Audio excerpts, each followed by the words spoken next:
করুন আপনারা, এবং আমাদেরকে শোনার সুযোগ করে দিন। আচ্ছা, এই তো কবিতার মতন কথা। বলছি গার্গী একে একে ডেকে নি। হ্যাঁ ডেকে নিন। হ্যাঁ, আমার মনে হয় রূপাদি একটা কথা বলে দিই আগে, বলার জন্য মুখিয়ে আছেন। বলছি আমাদের ওই কণ্ঠমালার থেকে ওই প্রাইজ গুলো দেওয়া হয়নি না, দেয়নি না হসলাতে? কিতা? না এখনো বলেনি কিছু। এখনো কিছু বলেনি, ঠিক আছে। রূপাদি স্টার্ট নাকি করবো? এই একটা ছোট্ট মানে কবিতা বললে বলতে পারি, একটা ছোট মানে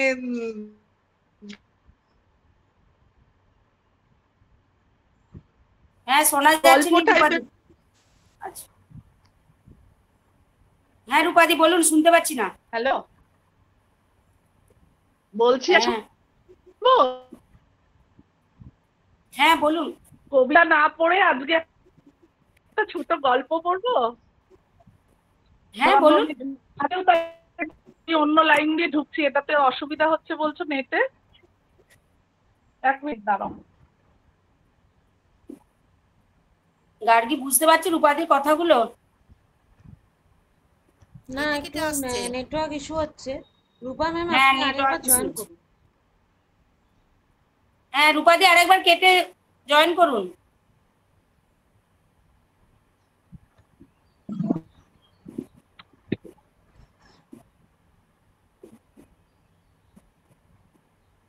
কারো একটা হয়ে যাবে রিনা। হ্যাঁ হ্যাঁ সময় নষ্ট না করে একজনকে অন্য কাউকে একজনকে ডেকে নিন ততক্ষণে। এইবার শুনতে পাচ্ছ? হ্যাঁ হ্যাঁ পাচ্ছি। হ্যাঁ বলছি এইবার শুনতে পাচ্ছ আমাকে? হ্যাঁ শুনতে পাচ্ছি।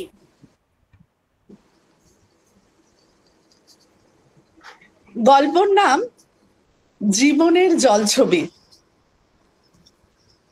স্কুলের শেষের দিন কণিকা দিদিমণি কাছে ডেকে বলেছিলেন, তুমি তো বড্ড আনমনা, বই খাতা পেন জ্যামিতি বক্স কত কিছুই ফেলে যেতি স্কুলে, আর তো আসবি না, কিছু ফেলে যাচ্ছিস না তো? ছেলে মানুষের সরলতায় লজ্জা পেয়ে বলেছিলাম না না। অথচ আজ স্কুল বাড়িটার সামনে দাঁড়ালে বুঝি, সেই স্কুল জীবনটার কথা ভাবলেও বুঝি ফেলে এসেছি, ফেলে তো এসেইছি বহু কিছু, এই জীবনের অনেকটাই। কলেজে ভীষণ বন্ধু ছিল যমুনা, এক ক্লাস জুনিয়র।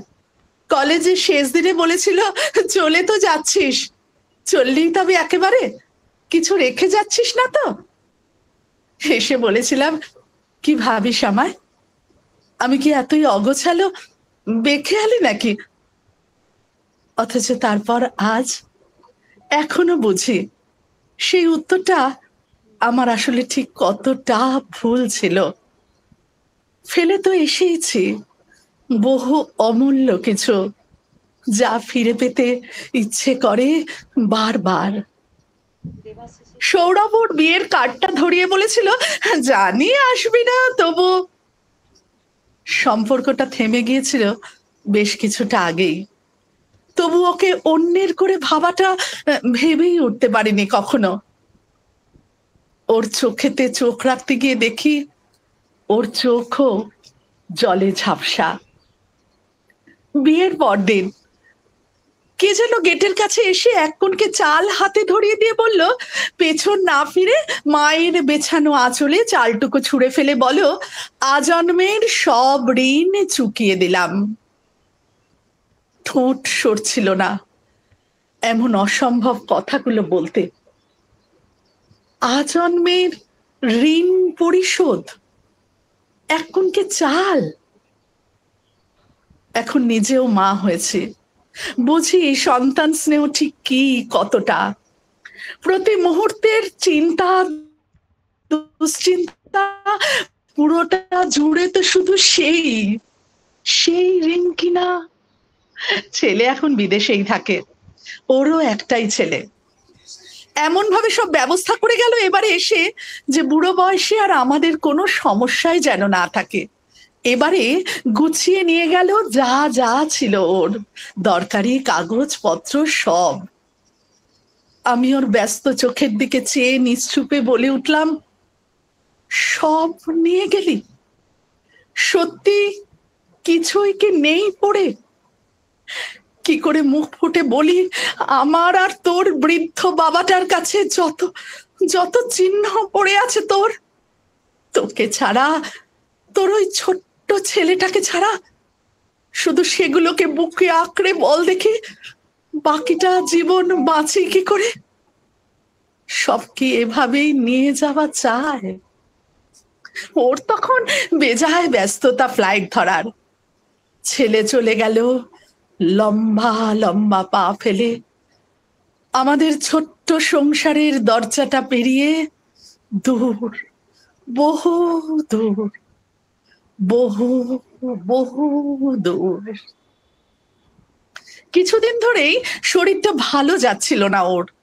মর্নিং ওয়াক থেকে ফিরে এসে লাঠিটা এক কোনায় দাঁড় করিয়ে রেখে বিধ্বস্তের মতো বসে পড়ছিল আরাম কেদারাটায়।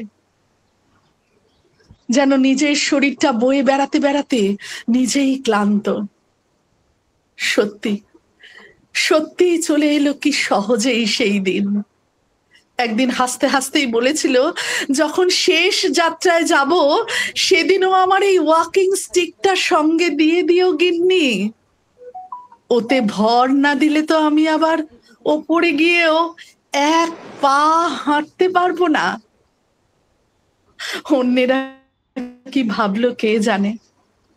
ওর বন্ধ চোখেও আমি চশমাটা পরিয়ে চুলটা আছড়ে দিলাম, পাশেই শুইয়ে দিলাম ওয়াকিং স্টিকটা, আর বুকের কাছটায় মাখিয়ে দিলাম ওর প্রিয় সুগন্ধি।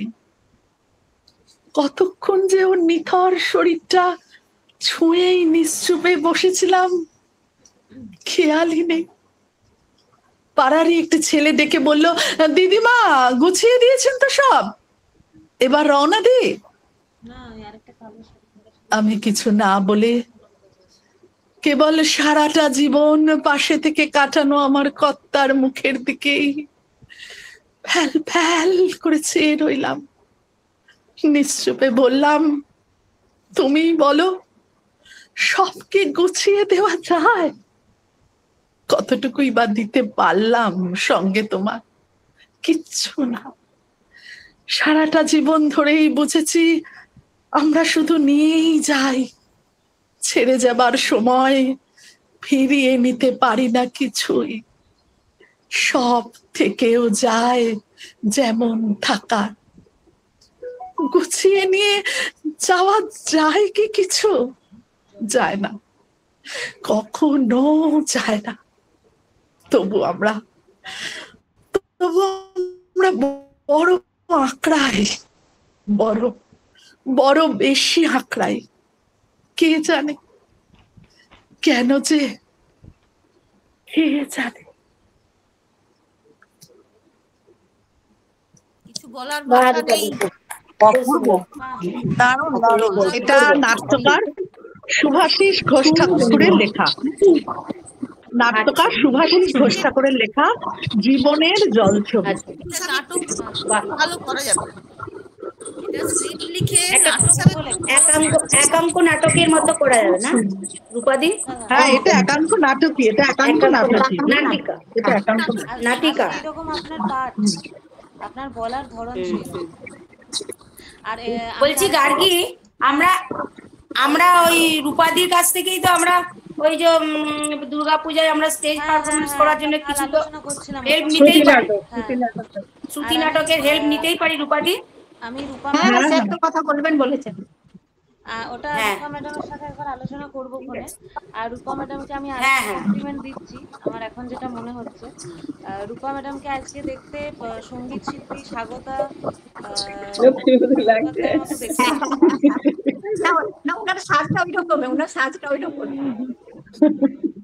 সবকিছুই ভালো লাগে। ভালোবাসো বলেই ভালো লাগে। সেটাই দাসুদা লোক। তুমি ভালো লাগানোর চেষ্টা করেছো, সেই জন্যই তো ভালো লাগে। আচ্ছা, আমিও খুব ব্লেসড যে তোমাদের মতো বন্ধু পেয়েছি, বুঝলে? এত দূরে কিন্তু একদম কাছেই রয়েছে মনে হয় না? আমিও ব্লেসড যে তোমাদের মতো বন্ধু পেয়েছি। আচ্ছা, খুব ভালো। তুমি তোমার চর্চা চালিয়ে যাও, আমরা মাঝে মাঝে শুনতে থাকি, একটু সময় হলেও আমরা যেন পাই তোমাকে। একদম একদম ঠিক আছে, এরপরে কে? নিবেদিতা দি বলবে? আরেকবার বলুন না, তারপরে বলবো। আচ্ছা আচ্ছা, মিতা দি না শিউলি? এই যে মিতা দি হাত তুলে দিয়েছে। ঠিক আছে।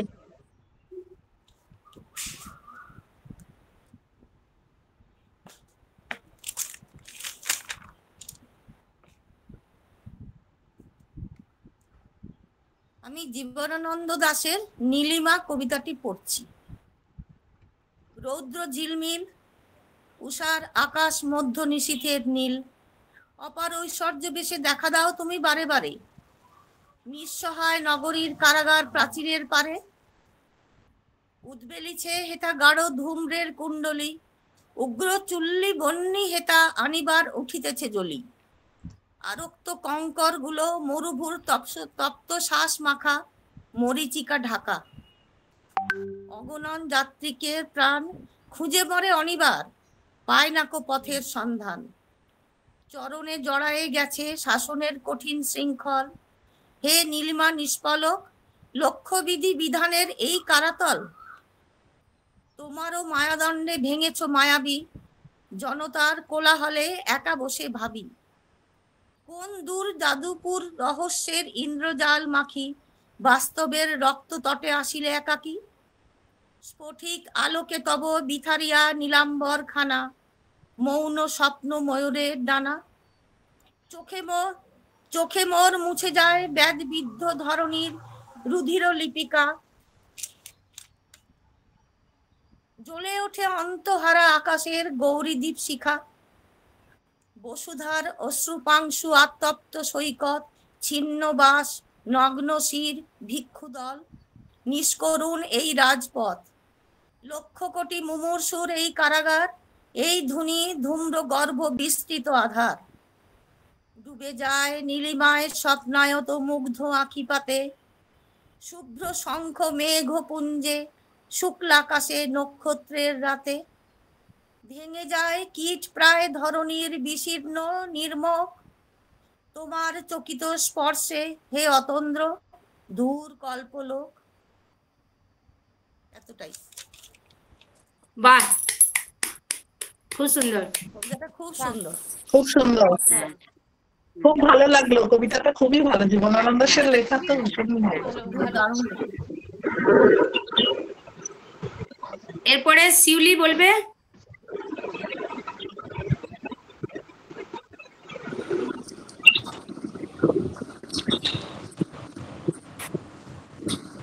বলছি, এটা কবিতাটার নাম দিয়েছি সৎমা। সৎমা তোমার নিজের লেখা? বাহ। নিজের মায়ের পাইনি দেখা আমি, জন্মলগ্নে আমায় ফেলে পালিয়ে গেল মা। ঘুমের মাঝে জাগরণে কাকে যেন খুঁজতে থাকি আমি, ঘাসের ফুলে আমের বনে কোথায় তুমি মা? স্নানের শেষে কে আমারে সাজিয়ে দেবে আমায়? বহু প্রতীক্ষা শেষে ঠাম্মা ডেকে বললে আমায়, আসছে তোমার মা, আসছে তোমার মা। খুশির বন্যায় ভেসে গেলাম আমি, তাহলে আসছে আমার মা। স্বপ্ন দেখা শুরু হলো মায়ের কোলে আমি, দুষ্টুমি যা করবো আমি টের পাবে না তুমি। স্নান করবো মায়ের কাছে, খাবারও খাবো মায়ের কাছে, কাটবে আমার বাকি সময় মায়ের সাথে সাথে। মনের সাথে মাকে দেখে মনটা আমার ভরে গেছে। কোলে তুলে বললে আমায়, তুমি আমার মা। 3 সাল বাদ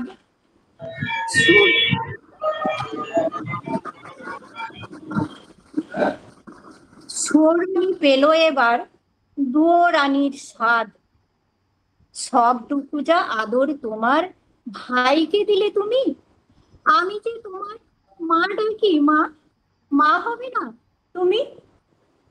বোনের ঘরে কেঁদে ভাসায়, ঠাম্মা বুকে টেনে বলে, সৎমার তরে এত কান্না কেন শুনি?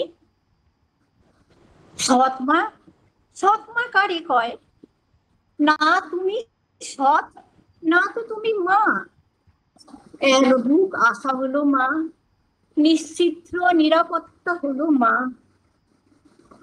তার কি তুমি কোনোটাই না? গর্ভধারণ না করলে কি নইকো তোমার মেয়ে? নিদ্রায় তুমি, জাগরণে তুমি, রয়েছিস সদা নিচে। মনের ভুলে কখন যেন ডাকতে থাকি, মা, মাগো, মা। চুপ করবি? ভাইয়ের এখন ঘুমের সময়, যা। ছাদের মাঝে উবে গেল মধুর শব্দ, মা। এরই মাঝে কখন যেন কিশোরী হলাম আমি। মনের কোঠায় মায়ের স্পর্শ এখন অনেক দামি। নমস্কার। বাহ বাহ, ভালো লিখেছো, আবেগী খুব, বেশ ভালো লিখছো, খুব ভালো লিখছো। দারুণ লিখেছেন। ভালো হয়েছে। ওই লিখলাম। এটাকে আরেকটু বাড়াতে পারো? হ্যাঁ, এটা আরেকটু বাড়াতে পারো? না এটা তো আজকেই লিখে তো শেষ করতে পারিনি। ও হ্যাঁ, এটা আরেকটু বাড়বে। হ্যাঁ, ভালো হয়েছে, ভালো। ভালো হচ্ছে, লেখা খুব ভালো হচ্ছে। এগিয়ে চলো, এগিয়ে চলো, ভালো হচ্ছে। এরপরে পম্পাদি শোনাবে। বলছি যে হ্যাঁ বলতে পারছি, বলছি হ্যাঁ। তুমি কি নিজের লেখা বলছো? হ্যাঁ, বাহ, আমি বনমানবী, বনমানবী, বনমানবী আস্থানা মস্ত বড়, কেমন কিছু। সবাই মিউট না করলে শোনা যাচ্ছে না, সবাই খুব আওয়াজ আসছে।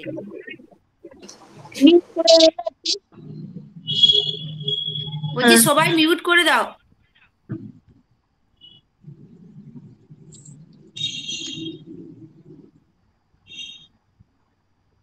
বলবো? আকাশখানা মস্ত বড়, কেমন পৃথিবী, ল্যাবরেটরির প্রাণী আমি, খাঁচাই পৃথিবী। জন্ম থেকেই বদ্ধ আমি খাঁচার ঘেরা টোপে, শ্রেষ্ঠ প্রাণী তোমরা নাকি, গর্ব তোমার মনে। কুখ্যাত সেই ল্যাবরেটরি নিউ ইয়র্কের কোণে, নবজাতক হয়ে কাটে বছর 2 গুণে। মূল্যহীন প্রাণগুলি সব যাচ্ছে বলিদানে। প্রাণ আছে যে তোমার মতোই, ভাবতে পারো মনে। বিষগুলো সব খাওয়াও তুমি, যখন যেমন পারো। মরি বাঁচি যায় না কিছুই, বাঁচো না হয়ে মরো। ছটফটিয়ে মরলে আমি মায়ের বুকে বাজে, ভাবছো মনে ব্যস্ত আছি গবেষণার কাজে। নামের বড়াই, ধনের বড়াই, শ্রেষ্ঠত্বের নামে শুধু কি বিষ? হাতের ছুরি শান দিয়েছ কত, দেহের উপর নৃশংসতার ছুরিখানিও দরদ। মানবতার মায়া দয়া আছে তোমার প্রাণে, প্রকৃতি হাসে অট্ট হাসি, বোঝো সেটার মানে। আমরা কাঁদি মানুষ যখন অন্য প্রাণী মারে, তুমি ভাবো পৃথিবী বুঝি তোমারই অধিকারে। মানুষকে যে পশুই বাকে, গুলিয়ে গেছে মনে, জগৎখানি তোমার আর আমি খাঁচার কোণে। সেদিন তোমার দয়া হলো কি জানি কি কারণে, ভেবেছিলাম আমায় বুঝি পাঠিয়ে দেবে বনে। সে কিছু নয়, কপালখানি অত তো নয় বড়, কি সব জানি যাত্রা করাও করাই এরা, শব্দ তোলে গো গো করে, মাথা যে যায় ঘুরে। ক্যালিফোর্নিয়া বলছে ওরা। আবার সে কোন খাঁচা? 2 বছরের শিশু জীবন এবার কোথায় বাঁচা? জন্ম থেকে জীবন ছিল 5 ফুটে বদ্ধ, এবার নতুন জায়গা হবে, শিকল হবে মুক্ত। ওহো ওহো, সেটা তো নয়, আমার মনের ভ্রান্তি। নিয়ত দেবীর প্রসন্নতায় ল্যাবরেটরি বন্ধ সেথায়, জীবনে এসেছে তাই কিছুটা প্রশান্তি। পরিসর শিথিল কিছু, ভালো খাবার খাদ্য, খাঁচাখানি কিছু বড়, তবুও তো আবদ্ধ। 22 বছর সেই খাঁচাতেই জীবনখানা বন্দি। জানি না এবার তোমার মনে আটছো কোন ফন্দি। হেথায় নাকি দাবানলের ভ্রুকুটি আছে বড়, সে কথা কোন সংগঠনের হঠাৎ মনে হলো। সেভ দ্য চিম্প নাম নাকি তার, কোন কারণে দয়া হলো মানব বিধাতার। পশু আবাস বন্ধ সেথায় তাই কি ফেরে হাল। বয়স হলো 28 বছর, বন্দি দশা ঘুচলো। এবার এলাম এ কোন স্থান, পায়ের নিচে আমার কেন নরম নরম ঘাস। সবুজ সবুজ চারিধারে কেমন রঙের খেলা, রঙিন পাখি উড়ছে কেমন, মুক্ত কেমন তারা। গাছগুলিতে কত রঙিন দিচ্ছে কেমন উকি, প্রজাপতির মুক্ত ডানায় রঙের আঁকি বুকি। ফ্লোরিডার এই ফোর্ট পিয়ার্সে অভয়ারণ্যে সবুজ ঘাসে মন মেতেছে খুশির দোলায়, মাথার উপর ছেয়েছে আকাশ নীল নীলিমায়। সবার মাঝে হেসে খেলে কাটছে ভালো দিন, বন্ধু পেলাম ডুয়েট যে নাম। হেসে খেলে নতুন আলাপ চোখেতে চোখ রেখে, দুজনেতে দেখছি আকাশ। বর্তমানের দিনগুলোতে মধুর লাগে বাতাস, প্রকৃতির আজ দুয়ার খোলা, আধার জীবন একটু ভোলা। ডুয়েট সাথে দ্বৈত জীবন, চোখের পাতায় এখন কেমন রঙিন স্বপ্ন আঁকে। ভ্যানিলা আমি বদ্ধ গুহায়, অন্ধ গুহায় বদ্ধ ছিলাম আমি, কারো কাছে প্রাণখানি মোর ছিল না মোর দামি। বলল ডুয়েট কথায় কথায়, আমি নাকি তার জীবনে হীরের চেয়েও দামি। মুক্তির ওই আকাশ দেখি অরুণ আলোয় রাঙা, সেই আলোর পরশ পেয়ে বেঁচে ওঠা লতা আমি সবুজ লতা। আজকে আমি বলতে পারি নিজের মনের কথা, নাম ভ্যানিলা তোমার দেয়া, নাইকো তাতে ক্ষোভ। পশু রাজ্যের শ্রেষ্ঠ প্রাণী বংশধরী শিম্পাঞ্জির, আমি নারী বন মানবী। তুলনা মোর অহরহ মানব জাতির সাথে, কতটা তুমি এগিয়ে আছো আমি কত পিছে। চলছি আমি তোমার সাথে হয়ে তোমার সাথী, অভিব্যক্তির সেই যাত্রায় আমিও কিন্তু আছি। চলছে জীবন এঁকে বেঁকে, অভিব্যক্তি যে যার পথে, সেই গতিকে রুদ্ধ করার আছে তোমার সাধ্য। যতই তুমি বন্দি করো সে পথ আমার মুক্ত, এগিয়ে যাবই যদি না হই একেবারে লুপ্ত। বাই সেইটুকুই। বাহ, খুব সুন্দর। আপনার নিজের লেখা? কত বড় কবিতা লিখেছো পম্পাদি। নিজেরই লেখা। আমি এটা সত্যি ঘটনা জানতে পেরেছি খবরের কাগজ পড়ে, যে ফোর্ট পিয়ার্স এরকম একটা শিম্পাঞ্জি আছে। তোমরা যদি খোঁজো ইউটিউবে ফোর্ট পিয়ার্স বলে, তুমি সেই শিম্পাঞ্জিকে দেখতে পাবে। সত্যি ঘটনা যে তাকে এখান থেকে এখানে নানা রকম ভাবে নিয়ে যাওয়া হচ্ছে, এবং শোনা একটা ল্যাবরেটরিতে সে ছিল, যেখানে তার উপর নানা এক্সপেরিমেন্ট হতো আর কি। দিয়ে আলটিমেটলি সে একটা অভয়ারণ্যে যেতে পারে এবং সেখানে সে একজন সঙ্গী খুঁজে পায়। এবং সেইটা আমি যখন পড়েছিলাম খবরের মতন খবরের কাগজে, তখন আমি নিজেদের একটু লেখার চেষ্টা করেছিলাম ওটা। ও সেইটা পড়েছিল মুখ লুকিয়ে আজকে লিখলাম। খুব ভালো, খুব ভালো। আমাদের হজলায় কত বড় বড় কবি, কত জন। একদম। আর পুরো স্ট্যান্ডার্ড আছে, বিরাট খুব সুন্দর। স্ট্যান্ডার্ড। হ্যাঁ, এবারে সুনরিতাদির কাছ থেকে শুন।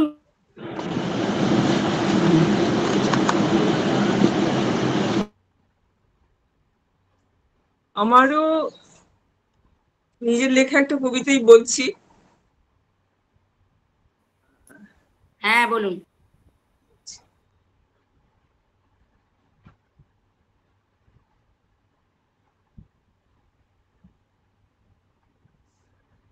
কবিতার নাম অন্নদাতা।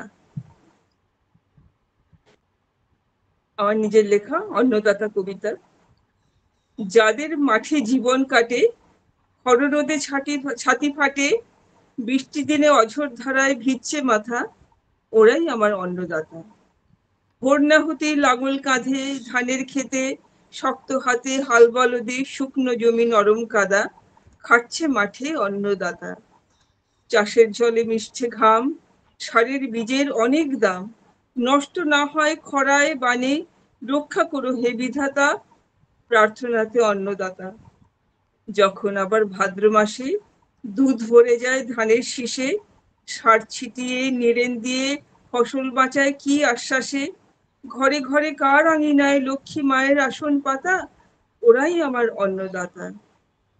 বাড়ছে ফসল, শঙ্কা তবু বন্যা এসে কখন ভাষায়, মিষ্টি সুরে মন ভুলিয়ে বুলবুলিতে ধান খেয়ে যায়। রাত পাহারায় চৌকি মাঠে এক হয় না চোখের পাতা, রাত্রি জাগে অন্নদাতা।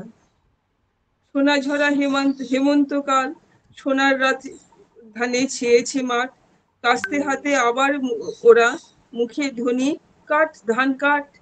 লক্ষ্মী এবার উঠবে গোলায়, পূর্ণ হবে সব বাসনা, নবান্ন উৎসবের আমেজ ঘরে ঘরে শ্রী আলপনা, পিঠে পালই পেটটি ভরে নগ্ন কুচো কাঁচার দলে, লক্ষ্মী বধূর নতুন শাড়ি সোনার নথ কি রূপোর মলে।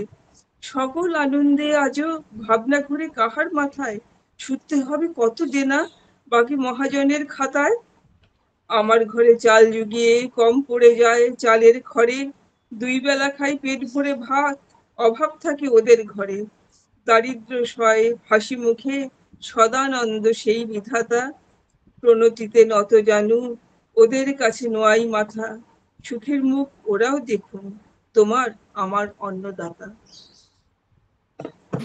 বাহ, হয়েছে, খুব সুন্দর হয়েছে। দারুণ দারুণ।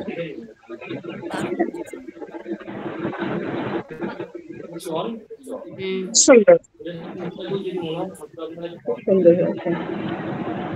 এরপরে গৌতমদার কণ্ঠে শুনবো কবিতা।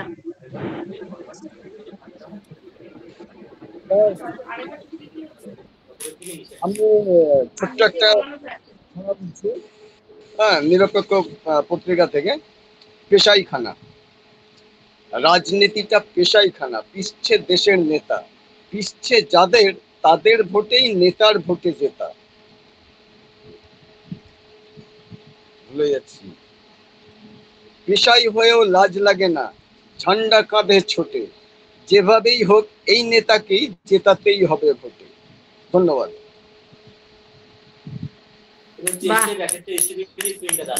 প্রাসঙ্গিক কবিতা। এটা স্যার আপনার লেখা? স্যার এটা আপনি লিখেছেন? না, এটা কোনো কাগজে পেপার কাটিং। আচ্ছা আচ্ছা, পেপারে বেরিয়েছে। হ্যাঁ, এরপরে সবাইকে আমি দেখতে পাচ্ছি না, কে বলবেন? আমি বলবো। বুলবুল ম্যাম, রামশঙ্কর স্যার, ভারতী, নিবেদিতা দি। ও, ভারতী দি বলুক এরপরে, অনেকক্ষণ দেখেছিলাম আগে। ভারতী দি বলো এরপর।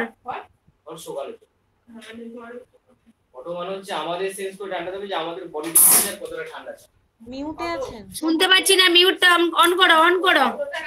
মিউটে আছেন? মিউট অন করো। হ্যাঁ হ্যাঁ, এটা কালকে ফাদার্স ডে গেছে, সব আজকে মাদার্স ডে এর উপরে সব বলছে। আমিও ভাবলাম দু চারটে লাইন এখান থেকে ওখান থেকে কুড়িয়ে বাড়িয়ে লিখি। যাই হোক, ছোট ছেলের মতো করেছি, এখান থেকে ওখান থেকে নিয়ে। শুনুন, আপনারা, ভালো লাগবে হয়তো। মা হবার পর শিখেছি, মা হবার পর শিখেছি কিভাবে 1 ঘন্টার স্নান 5 মিনিটে করতে হয়। মা হবার পর শিখেছি কিভাবে রাতের পর রাত না ঘুমিয়ে কাটাতে হয়। মা হবার পর শিখেছি কিভাবে হাজারো কষ্ট দাঁতে দাঁত দিয়ে চেপে সহ্য করতে হয়। মা হবার পর শিখেছি কিভাবে ঘন্টার পর ঘন্টা খাবার নিয়ে বসে থাকতে হয়। মা হবার পর শিখেছি কিভাবে নিজের খারাপ খাবারটা না চিবিয়ে শুধু গিলে নিতে হয়। মা হবার পর শিখেছি কিভাবে ভুলতে হয় আমিও কারোর আদরের মেয়ে ছিলাম। মা হবার পর শিখেছি কিভাবে নিজের কিছু ইচ্ছা আকাঙ্ক্ষাগুলোই ফুল স্টপ লাগাতে হয়। মা হবার পর শিখেছি কিভাবে অহেতুক বদনামি নিয়ে নিরুপায় হয়ে বেঁচে থাকতে হয়। মা হবার পর শিখেছি কিভাবে ধৈর্য ধরে সংসার করতে হয়। পিতার ঘরে জন্ম নিয়ে পরের ঘরে যেতে হয়। ধন্য বটে নারীর জীবন, পরকে আপন করতে হয়। একটুখানি মুখ সুখের জন্যে সাজতে হয় কি ঝি, কষ্টে যদি ছটফট করি তাতে পরের মায়ের কি। ধন্যবাদ। বাহ, খুব ভালো হয়েছে, দারুণ দারুণ দারুণ দারুণ। বাহ, একদম অন্যরকম, খুব ভালো লাগলো। ভারতী ম্যাম ধীরে ধীরে না ধীরে ধীরে না, খুব স্পিডে যাচ্ছি। হসলা আমাকে এত জোরে ঠেলছে না যে আমি অনেকটু পেরে যাচ্ছি। স্পিডেই যাচ্ছে। প্রত্যেকটা মেম্বার থ্যাঙ্কস, আমাকে এরকম প্রশংসা করে বলে না আমিও একটু ফুলে পেঁপে উঠি। বাংলাটা না, না, করতে হবে, করতে হবে। ধীরে বলিস না, স্পিডে। অনেক স্পিডে যাচ্ছি, ফুল স্পিডে একদম। হসলা এবারে কবিতে ভর্তি হয়ে গেল। না আমি সত্যি চেষ্টা করি কিন্তু গানটা পারি না গো, ভীষণ ওই জন্য বাকি মোটামুটি পারবি, গানটাও পারবি। গানটার জন্য মিতা আছে, আরো অনেকে আছে। ও তোমরা থাকতে আমি গান, ও মারে। না অবশ্য চেষ্টা করলে নারী কি না পারে। একদম অসাধ্য কিচ্ছু নেই না। একদম একদম। হ্যাঁ হয়তো এরপর কে আছে? বুলবুলদি বলবে? হ্যাঁ বলছি। আচ্ছা ঠিক আছে, এরপর বুলবুলদি বলুন। আচ্ছা বলতে বলুন। আমি বলছি, একলা শঙ্খ ঘোষের। আমি যখন একলা থাকি তখন কি আর না থাকে জানো, তখন সঙ্গে থাকে কারা? থাকে সবুজ গাছপালা আর তার ভিতরে চলে যাওয়ার পথও থাকে ঠিক যদি দিই সারা। একটা আছে কাঠবিড়ালি, আমার দিকে তাকায় খালি, এদিক ওদিক টানতে থাকে আমার।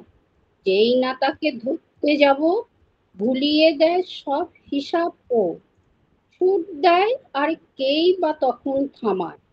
সেই ছুটে ছুট লাগায় জোরে, এই মাটিতে এই পাথরে, কদ্দূরে কেউ জানতে পারে না তা। মস্ত আশীর্বাদের মতো মাথার উপর ইতস্তত গাছের থেকে ঝরতে থাকে পাতা। তখন আমি একলা তো নই, থাকে না আর দুঃখ কোনোই। শালবনে বা তাল সুপুরির বনে ঘর বাদ সব এক হয়ে যায়, চুপ থাকাটাও বাজনা বাজায়। তখন আমার একলা মনের কোণে। নমস্কার। হ্যাঁ বুলবুলদি, খুব সুন্দর হয়েছে। ভালো হয়েছে, দারুণ বলেছে। গার্গী আমাদের তৃপ্তি নেই। তৃপ্তি আমি তো তারকেশ্বরে আছি, নেট ছিল না, ধার নিয়েছি, নিয়ে বলবো তাহলে। আচ্ছা আচ্ছা বল।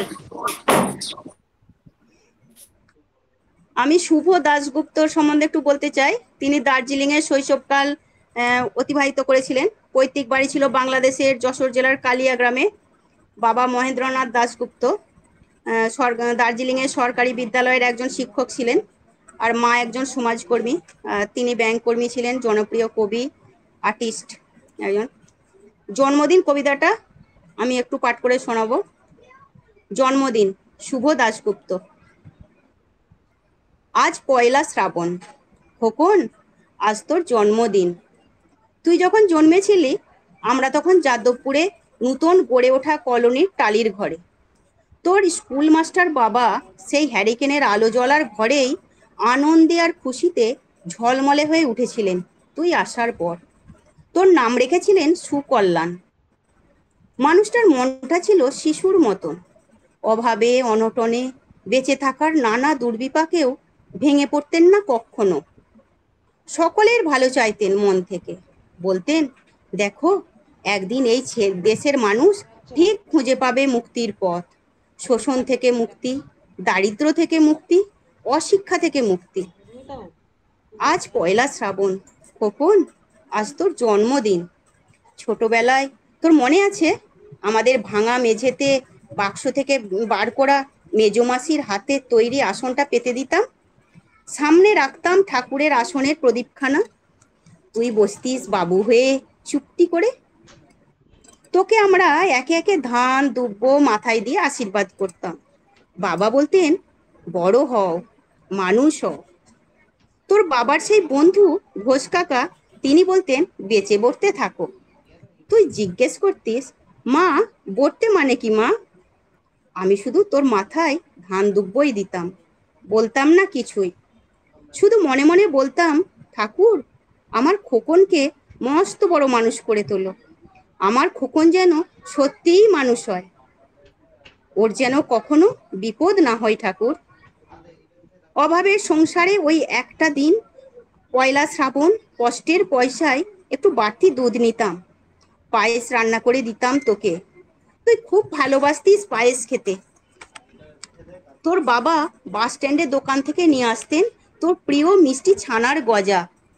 সামান্য স্কুল মাস্টারিতে কি বা আয় হতো, ঘরে বসে ছাত্র পড়িয়ে আসতো কিছু।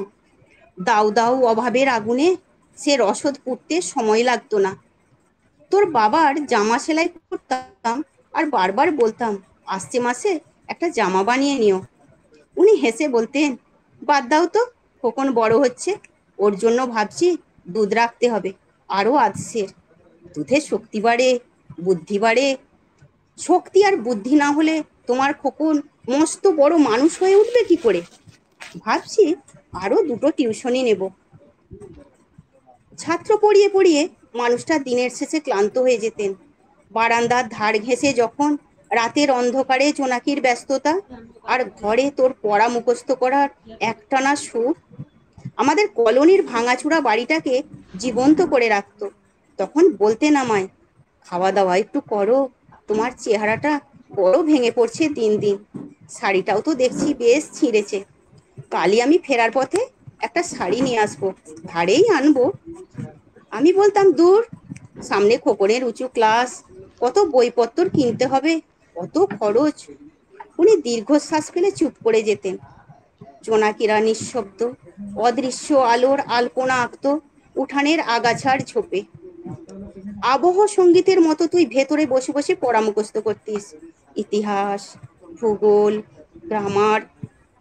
ঈশ্বর আমাদের নিরাশ করেননি, তুই বড় হলি, সব পরীক্ষায় কত ভালো ফল হলো তোর।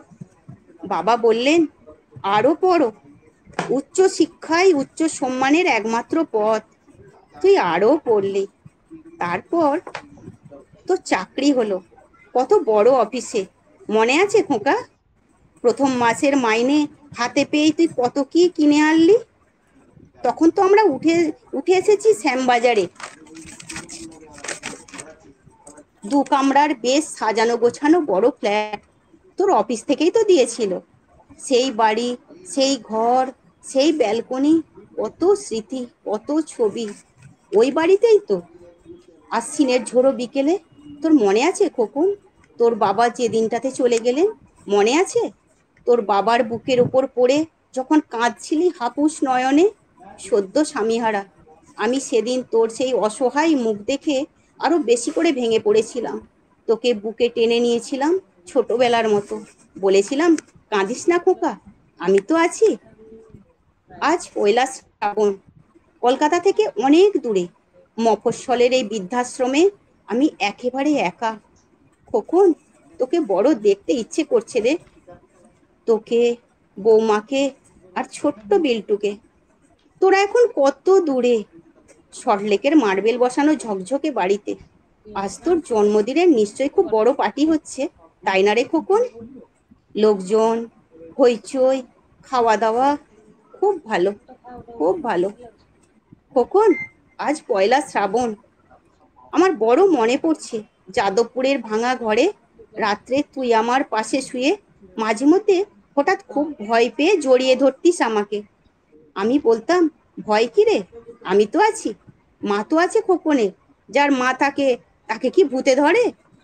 তুই নিশ্চিন্ত হয়ে ঘুমিয়ে পড়তিস আমার বুক জুড়ে। তোর আধুনিক সংসারে এই বুড়িটার একটু ঠাঁই হলো না রে? প্রতিমাও তো মা, ওরও তো আছে আমার খোকনের মতো ওই কোল আলো করা এক চাঁদের টুকরো। কিন্তু সময়ের কি আশ্চর্য পরিবর্তন। খোকন, তুই বোধহয় আর এখন পায়েস খাস না, তাই না রে? তুই জানিস না খোকন, আজ আমি সকালে পায়েস রান্না করেছি। হ্যাঁ, তোরই পাঠানো টাকায়। সারাদিন সেই পায়েসের বাটি সামনে নিয়ে বসে আছি রে। এখানে এই বৃদ্ধাশ্রমে আমার একলা ঘরে, আর কেউ নেই। তুই একবার আসবি খোকন, একবার শুধু।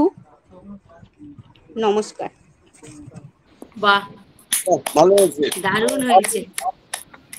খুব রিহার্সাল করেছিস বাড়িতে মনে হচ্ছে। তৃপ্তি ম্যাডাম, তৃপ্তি পেলাম। Thank you.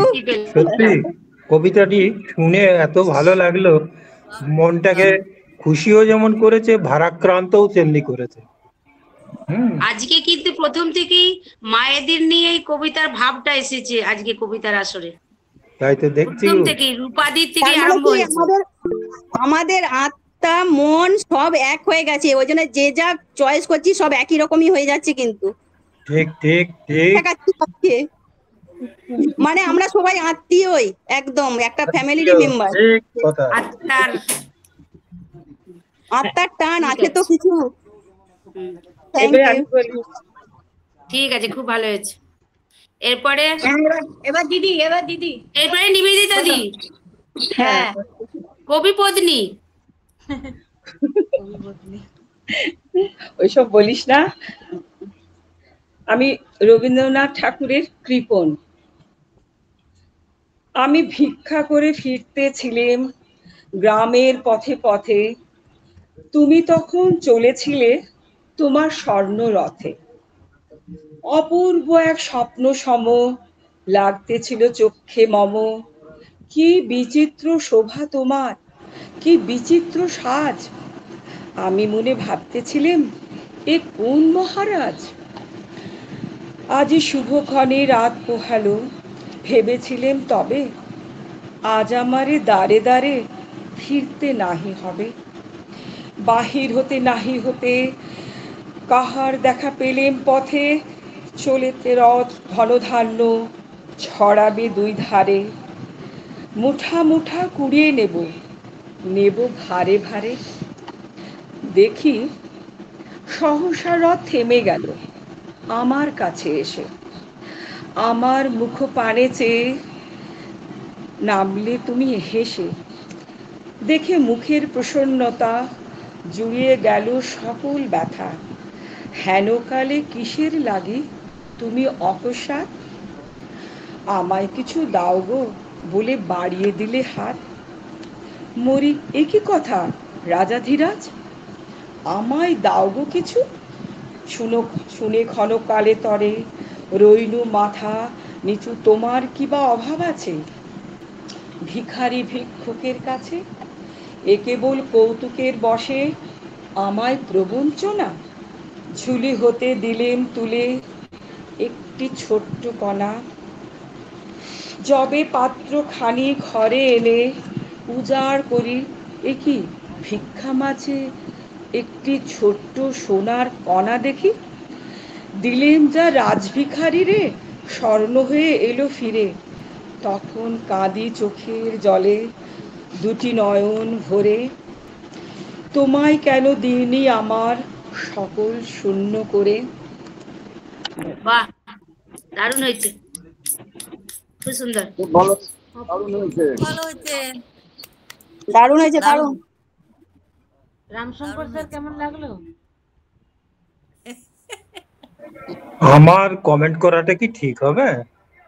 হ্যাঁ, এখানে আপনাকে করতেই হবে কমেন্ট করা। নিরপেক্ষ কমেন্ট দিলেই হলো, নিরপেক্ষ কমেন্ট দিলেই হলো। আমার যেটুকুন মনে হয়েছে, এই 2-3 বার বোধহয় পড়লো, মানে কবিতা পাঠ করলো, তাতে ইমপ্রুভমেন্ট বেশ কিছুটা হয়েছে। তবে এখনো এই কমেন্টটাই চাচ্ছিলাম তো, এখনো কোনো জায়গায় ভাব অনুসারে ড্রয়িং, মানে বলবার যে সরক্ষেপণ যেটা, সেটার পরিবর্তন আনতে হবে কিছুটা, তাহলে আমরা চর্চা করে করে হবে আর কি, বহুদিন সব একবার মরচে পড়ে গেছে তো, মোর্চেটাকে ছাড়াতে হবে তো, সেটাই। হ্যাঁ এবার স্যারের একটা কবিতা শুনবো। ঠিক আছে, এরপরে কবির কবিতা শুনবো এবারে। কবির কবিতা কি শুনবে গো? কবির কবিতা শুনতে গেলে বলি, একটুকু রিলেট করি অন্য, যে একটা হসলার পাঠশালা বলে কবিতা চলছে, মানে মাঝে মধ্যে সেটা আত্মপ্রকাশ করছে আমাদের হসলা বার্তায়। তো 1 নম্বর হয়ে গেছে, 2 নম্বর হয়ে গেছে, 3য় নম্বরও আজকে প্রকাশ পেয়েছে। যারা যারা পড়বেন, মানে ইচ্ছে করবেন, তারা একটুকু পড়বেন। আর আগের গুলো কেউ যদি পড়ে থাকেন তাহলে এটার সঙ্গে রিলেট করবেন, এইটুকুন বলছি। ঠিক আছে, এটা 3 নম্বর ভাগ, একটুকু শুনিয়ে দিই। এটা আজকের ইয়েতে আছে, একটুকু লেটে দিয়েছি, তবু আমার মনে হয় পরে একটুকু পড়ে নেবেন। হসলার পাঠশালা 3য় ভাগ। অভ্যাসে পরিণত হসলায় আনাগোনা, চর্চায় ধার বাড়ে হসলায় পড়াশোনা। গুরুমশাই বলে দেন কোন দিকে রাস্তা, দল বেঁধে বসে যায় করি না কোনো চিন্তা। গান হয়, নাচ হয়, সমাজের সেবা হয়, 3 মাসে একবার ম্যাগাজিন বের হয়। লেখালেখি, আঁকি বুকি, আরো কত টুকটাক, সারাদিন কেটে যায় করে নিতে হোম টাস্ক। বৃহস্পতির বারবেলা ভরে যায় পাঠশালা, ঈশ্বর নাম গানে ভরপুর হসলা। সঙ্গীত মুখরিত বুধবার সন্ধ্যা, কথাকলি সুর পায় কেটে যায় তন্দ্রা। সোমবার কবিতার বাচিকের দরবার, সোমবার কবিতার বাচিকের দরবার।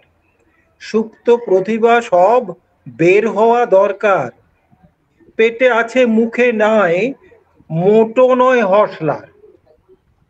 পেটে আছে মুখে নাই মোটো নয় হসলার।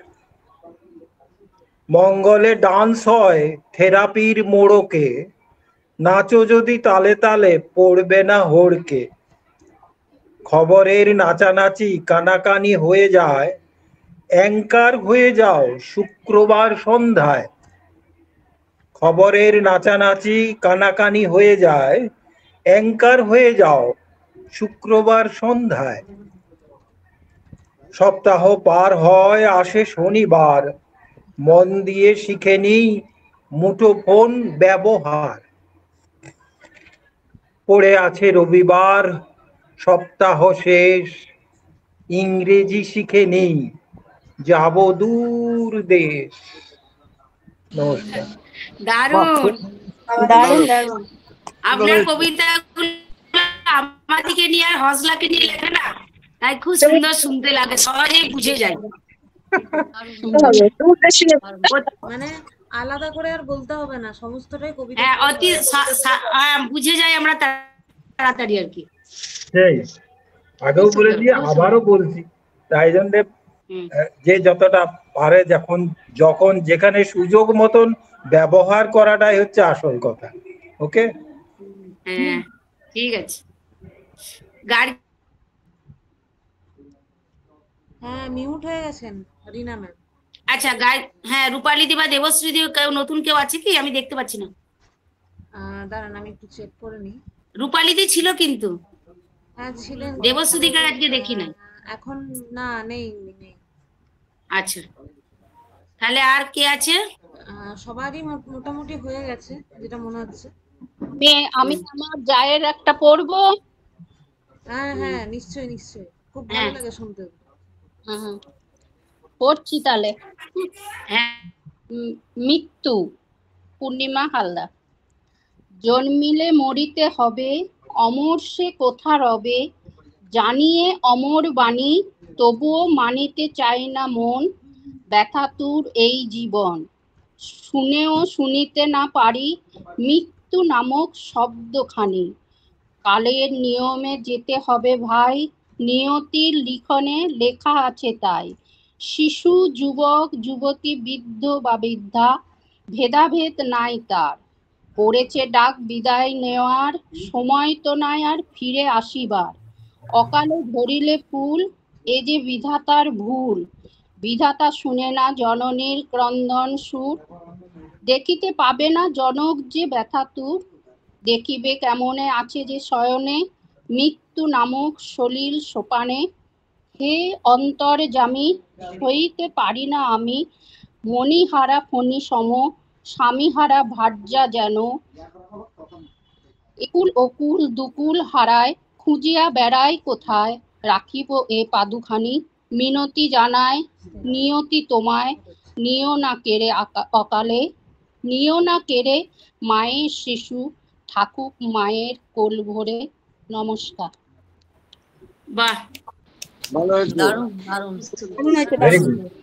খুব ভালো। বুলবুলদি, তোমাকে বলেছিলাম তোমার যাকে নিয়ে একবার আমাদের এই অনুষ্ঠানে বসবে একদিন, দেখো আমরা দেখবো। যা বার্নপুরে থাকে, আমি কলকাতায় থাকি তো, বার্নপুর যখন আচ্ছা যাবো আচ্ছা দেখাবো। আচ্ছা, ঠিক আছে ঠিক আছে ঠিক আছে। আজ মনে হয় আর কেউ নেই, তাহলে আজকে আমরা এখানেই শেষ করছি। হ্যাঁ, ওই রিনার হয়ে গেছে, রিনারটা হয়ে গেছে। হ্যাঁ, রিনা ম্যাডামেরটা হয়নি, ভালো মনে করিয়েছে। রিনা হয়নি, রিনা কিছু বলেনি। এই আমি ভাবছিলাম আমি আজকে ফাঁকি মারবো। না, ফাঁকি মারা চলবে না।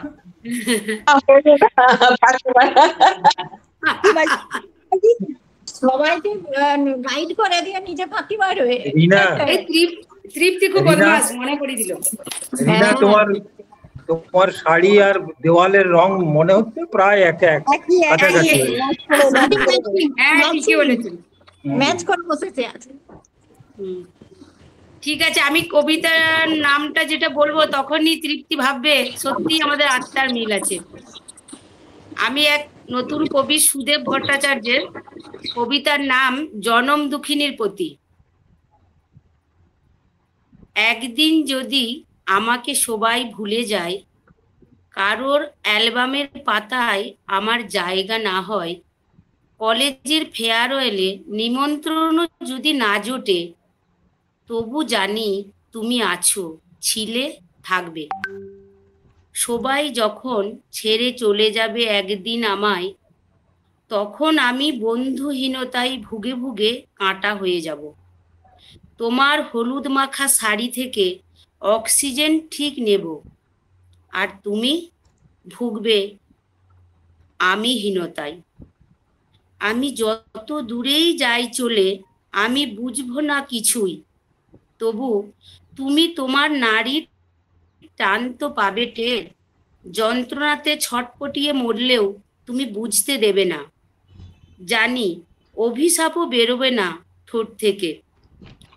কত বেলা লুকিয়ে লুকিয়ে ছিল মেঘের আড়ালে, না সেজে সেজেই তোমার সাদা হয়ে এলো চুল। তোমায় এখন কবজা করেছে ব্যাধি, প্রতারণা করে দৃষ্টি, তবু তোমার হিসেবে আমার বয়স বাড়েনি এতটুকু। কত জ্বরের জলপট্টির হিসেব কি আমার মনে আছে? পরীক্ষার ঘুমহীন রাতের পর মুখে খাবার জোগানো সকাল, নিজের সুখের বদলে আমার নতুন জামা, বা প্রতিদিন জোরজবস্তি আর একটু বেশি ভাত। এসবের হিসেব লিখে রাখিনি আমি, রাখতেও চাইনি। প্রথম শেখা ধনির প্রতি অন্যায় শুধু মানায়। কিছু পাওনি, তবু দিয়েই গেছো। অলিখিত দাসত্বে চোখ থেকে যত মুক্ত ঝরালে, তার মালাও গেথে রাখিনি। নমস্কার। ভালো হয়েছে তো? বলবো না বলছিলে? ভালো হয়েছে, খুব ভালো। দেখো, নিজের কথা নাকি রে? রিনা কত সুন্দর কালেকশন করে রেখেছে, আর তাকে না বলার জন্য বিয়ে করে আছে। মানে এখন একটু আমি দেখতে পাচ্ছি যে নিজেকে আড়াল করছে, তার মানে ওর মধ্যে একটা অন্যরকম পূরণ হচ্ছে, অন্যরকম জিনিস আছে, ভালো জিনিস, এটা লক্ষণ। Thank you. না, আমি ভাবছিলাম না জানাতেই কেমন সবারই সাথে, অনেকের সাথে কবিতাগুলো আজকে মিলে গেছে, কেউ কারোর সাথে তো জেনে নিয়ে করি নাই। তাই তো। আচ্ছা ইলাদি আছেন তো রামুদা? আমি হোটেলে আছি হায়দ্রাবাদে। আরে হোটেলে থাকলে কথা বলা যায় না? তুমি কি বলছো? হোটেলে থাকলে কথা বলা যায়? প্রচুর। হ্যাঁ ইলাদি তোমার স্টক প্রচুর, আমাদেরকে ওর মধ্যে থেকে একটা শুনিয়ে দাও। না না আমি শুনছি, বেশ ভালো লাগছে সত্যি। হোটেলে আছি দেখো। আমরা যে কবে ইলাদির মুখে কবিতা শুনবো সেটার জন্যই অপেক্ষায় আছি। না শুনিয়েছে কিন্তু আরো শুনতে চাই আমরা। প্রতিদিন যেমন আমরা খারাপ পারি ভালো পারি শুনিয়ে দিই, তেমনি আমরাও চাই প্রতিদিন ইলাদিও আমাদের জন্য কিছু শোনা। দেখো হীরা অত্যন্ত দামি, কেন বলো দেখি? না অত্যন্ত কম পাওয়া যায়, খুঁড়তে খুঁড়তে বছরে হয়তো 3টে পাওয়া গেল। তো সেই রকম ইলাদির আর কি কবিতা কখনো কখনো পাওয়া যায়। ওকে উনি বলবেন না। মেডিটেশন হবে তো গার্গী? হ্যাঁ 5:40 থেকে মেডিটেশন করব। আজ তাহলে আমরা এখানেই শেষ করি। রুনু ম্যাডাম এসেছেন। রুনু ম্যাডাম ভালো আছেন? ওই রুনু ম্যাডাম আপনি মিউটে আছেন, ওই জন্য শুনতে পাচ্ছেন। আনমিউট করুন। শিউলি ম্যাডামের হয়ে গেছে? হ্যাঁ তুই তো ছিলি না তখন। না ওই যে বলছি না আমি তারকেশ্বরে এসেছি।